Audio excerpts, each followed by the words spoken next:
29 million people signed a petition to ban Argentina from the World Cup. FIFA opened disciplinary proceedings against 6 of their players for violence, discriminatory chants, and political demonstrations. Their players face assault charges. Their assistant coach faces assault charges. Their fans fought each other on Atlanta streets before the semifinal. And Argentina are hosting a match at the 2030 World Cup. That is not a mistake in this script. That is the situation. And it gets more complicated the deeper you go.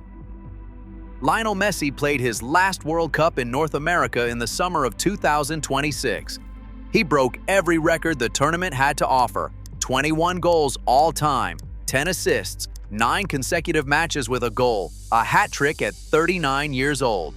He was the best player at the tournament in every match except the one that mattered most.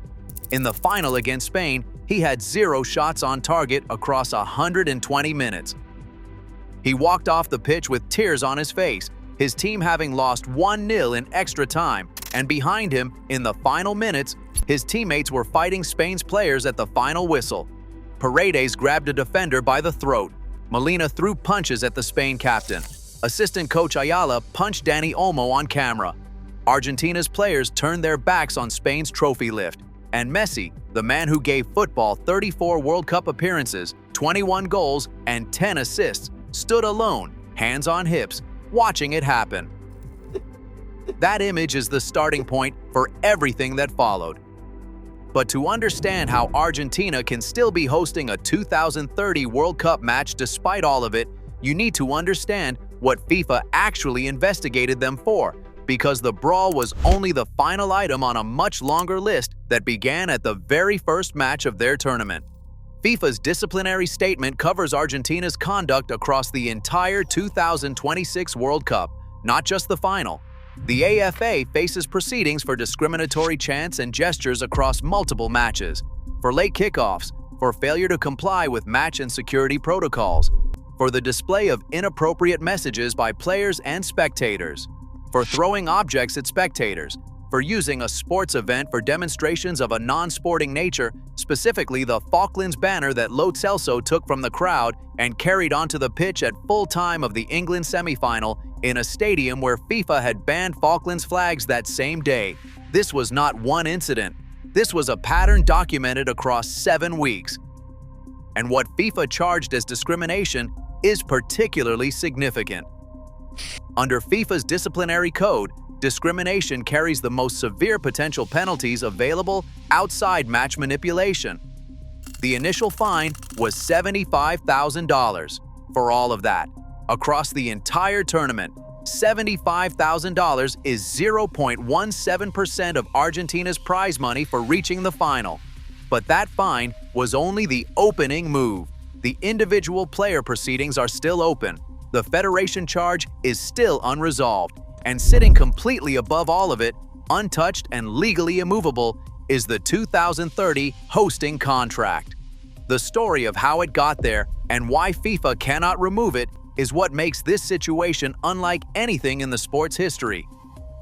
In December 2024, 18 months before the 2026 World Cup even began, FIFA confirmed the hosting arrangements for 2030. Morocco, Portugal, and Spain would host the main tournament. But to celebrate the 100th anniversary of the first World Cup in Uruguay in 1930, 3 centenary celebration matches would be held in South America.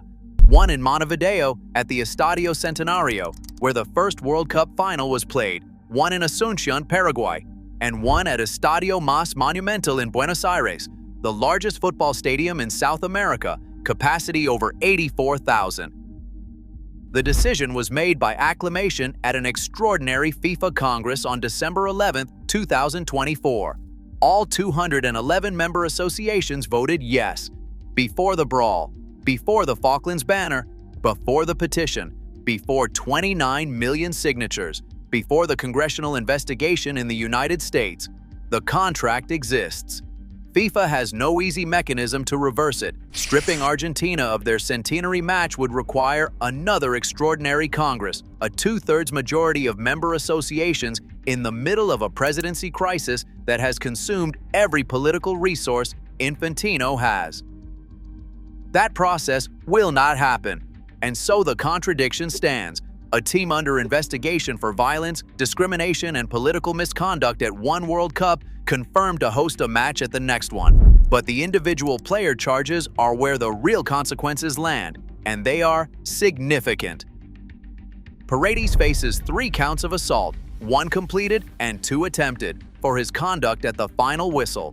That is the most serious individual charge in the entire disciplinary process. Molina faces 2 counts of assault and 1 count of unsporting behavior for attacking Rodri. Assistant coach Ayala faces 1 count of assault for punching Dani Olmo, captured simultaneously on multiple international broadcast cameras. Almada faces 1 count of unsporting behavior. Romero, Martinez, and Lo Celso face individual proceedings for the Falklands banner. The potential punishments range from short match bans to extended suspensions. Paredes, with 3 assault counts, faces the longest individual ban by a significant margin. If rulings land before September's international window, these players miss Argentina's upcoming competitive matches immediately. Their bans may well expire before 2030, or they may not play for Argentina again at all. Either way, the match in Buenos Aires happens regardless. FIFA confirmed it before any of this occurred. FIFA's rules provide no mechanism to remove it as a consequence of what happened after. Bring all of this back to one man.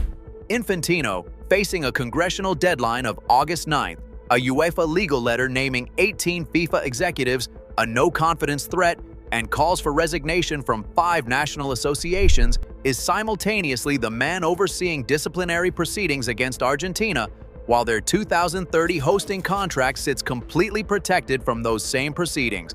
The same Infantino who reversed Balogun's red card after Trump's phone call. The same Infantino who gave Trump a prize invented specifically for him.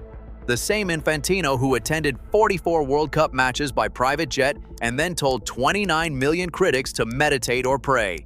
That man is the referee on Argentina's punishment. And regardless of what punishment he delivers, Argentina play a World Cup match in Buenos Aires in 4 years. Messi will be 43 years old during the 2030 World Cup. He will almost certainly not be in the squad for the centenary match in Buenos Aires. The players who fought Spain's players at the final whistle may not be there either, depending on the length of their suspensions. The greatest player in Argentine football history ends his World Cup story with tears on his face, 0 shots in the final, surrounded by teammates under criminal investigation, in a tournament where 29 million people wanted his team removed entirely. And in 4 years, Argentina hosts a World Cup match without him, without the chaos, without the banner, without the brawl, just a football match at the Mas Monumental in Buenos Aires, as if none of it happened. That is what $75,000 buys from FIFA. That is what 29 million signatures could not change.